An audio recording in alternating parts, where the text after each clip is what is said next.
Hi everyone, welcome to Itsy Bitsy's live read of Falling for His Badass by Jessica Klide. Chapter 1. Lizzie Mayer. But why? I asked my best friend Tara. Why do I have to go with you? 2 reasons. 1, you need to get out of the house. You've been sulking around long enough. Jack was an ass and doesn't deserve a single minute more of your time. She sits next to me and puts her arm around me. I hate seeing you like this. She hugs me tight and I lay my head on her shoulder. Lizzie, you deserve better. My heart is still hurting, I confess. You need a change of scenery and selection. Tara and I have been best friends since college, and this isn't the first time she'd seen me down in the dumps over a dude. Some of the dudes I've dated she's liked, and some she hasn't. Jack was one she never liked, and she was right. He was a decent dude, but a dud. I asked my bestie, what's the second reason for going with you? I don't want to go alone, she smirks at me. Please? I laugh. The truth comes out. Her eyes twinkle. Please come, Lizzie. It'll be fun, I promise. I don't know. I try not to calculate too easily, but what will I do while you are busy being John's latest conquest? Last. I'm going to be busy being John's last conquest, she corrects me, while her mischievous grin smiles at me.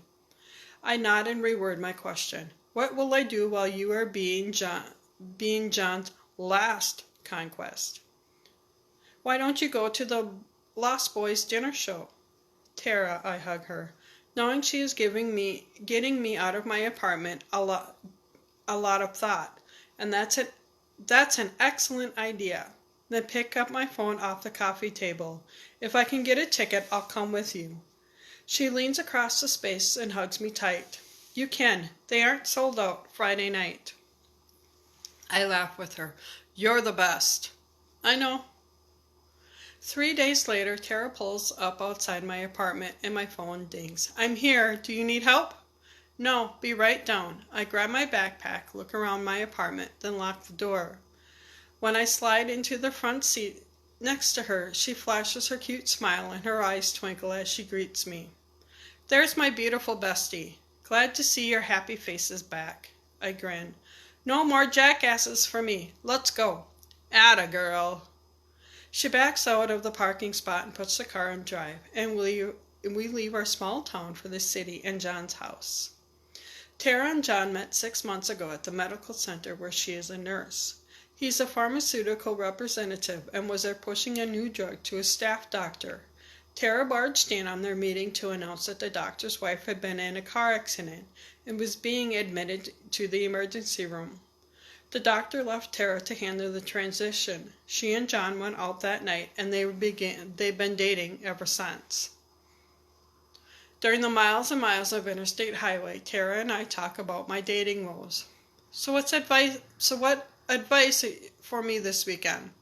I'm obviously doing something wrong to keep getting love bombed, I ask her. Don't go out looking for love. She cuts her eyes at me. Just go out dancing to unwind. Have fun. I nod. I will. My heart isn't ready for anyone new. It's tired of being strung along.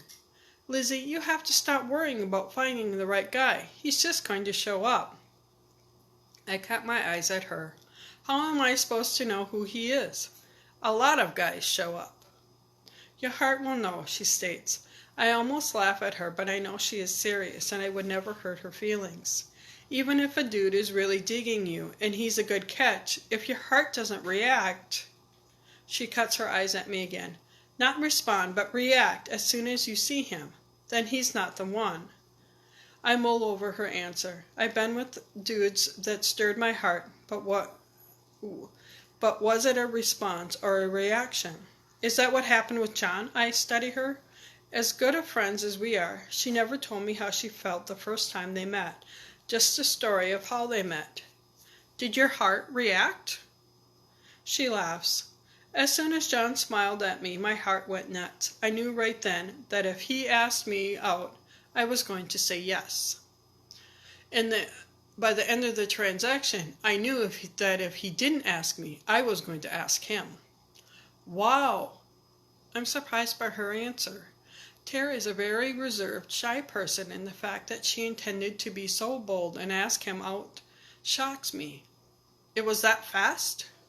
She nods. It was. The more I get to know him, the better he gets too. She grins so big I can't help but believe her. Love looks good on you, I state. The GPS tells us to take the next off-ramp, and our conversation is over. As Tara skillfully maneuvers the directions being issued, I think about what she has described.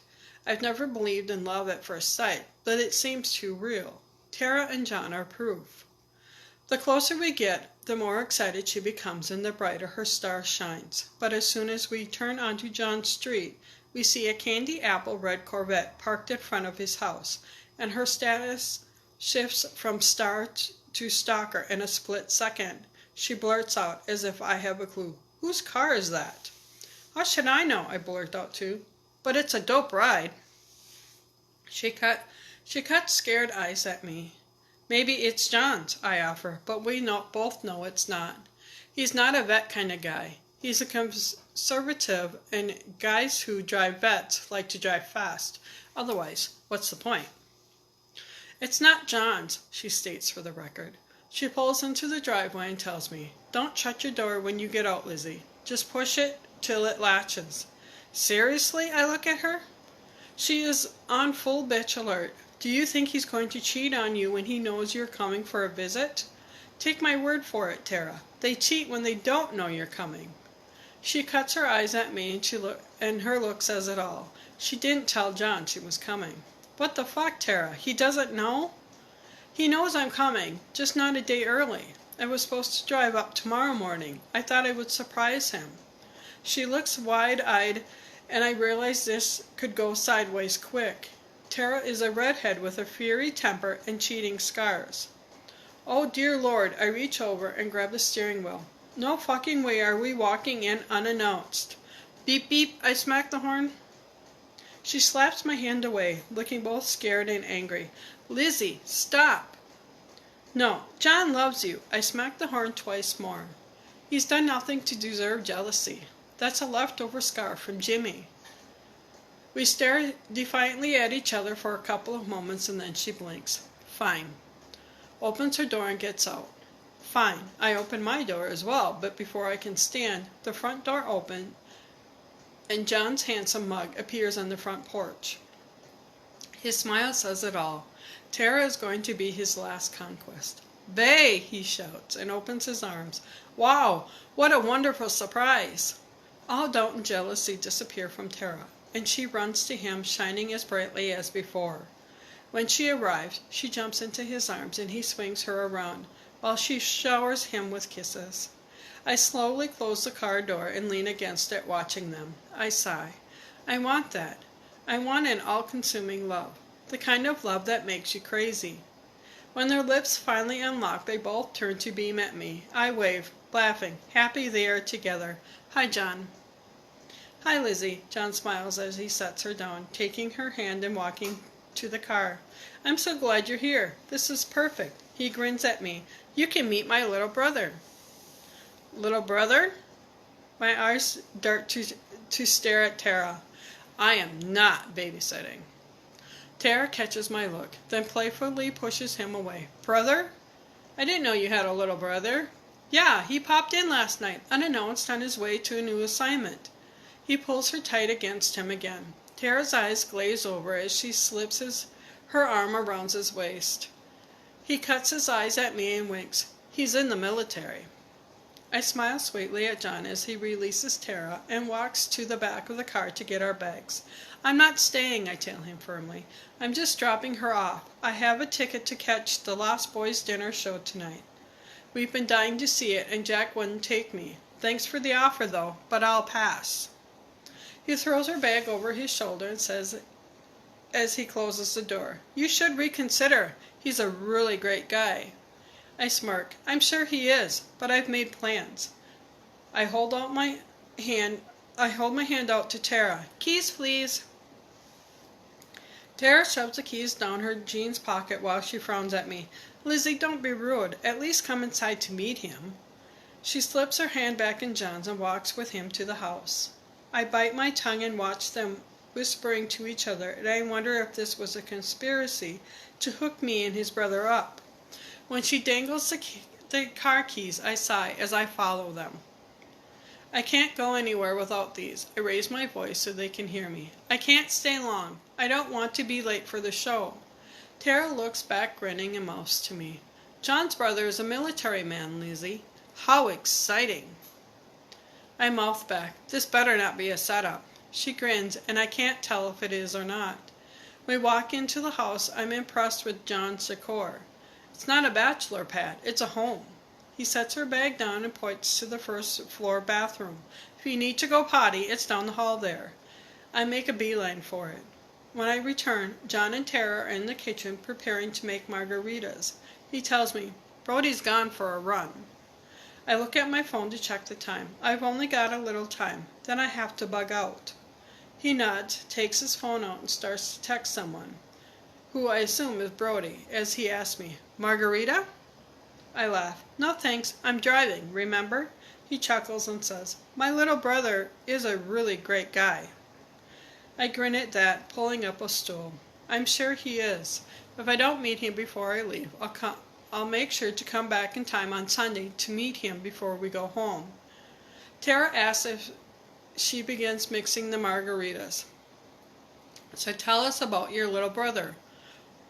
What's he do in the military?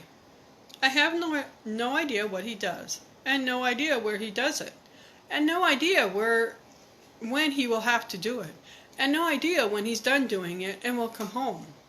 Oh, Tara mouths as her eyebrows raise. He's a badass then. He nods and chuckles. Yeah, he's the badass of the family. I laugh. That's his Corvette then. He chuckles harder. Hell yeah, he's proud of that beauty too. He took me for a spin yesterday and nearly made me scream. We all laugh at that. How long has Brody been in the service, I ask. Too long if you ask me, but about 6 years. Wow, hardcore, Tara says, then turns the blender on and mixes the batch of margaritas. She pours the first one and John slides it across the bar to me, grinning sheepishly. I grin, mused, but slide it back, shaking my head.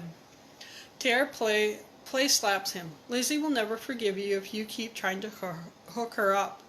John laughs. Brody will never forgive me if I don't. My alarm on my phone goes off. Well, it's time to go. I jump off the stool. I look at Tara for support. Her eyes narrow when she reads my silent plea, so she says, I'll walk you out. John, I'll come back Sunday around 10 to get Tara and I can meet Brody then. He nods, clearly disappointed, but doesn't argue. Instead, he opens a bag of chips and begins to munch on them.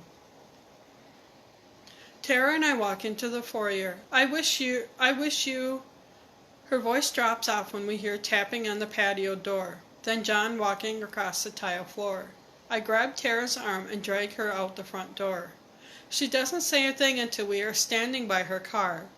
Lizzie, stay. If John says he's a great guy, he's a great guy. He may very well be, but if he isn't, I'll be stuck all weekend. She frowns, then nods. Okay, I get it. Thanks. I hug her neck. Keys, please. I hold my hand out to her. She laughs. I'm tempted to deny you anyway.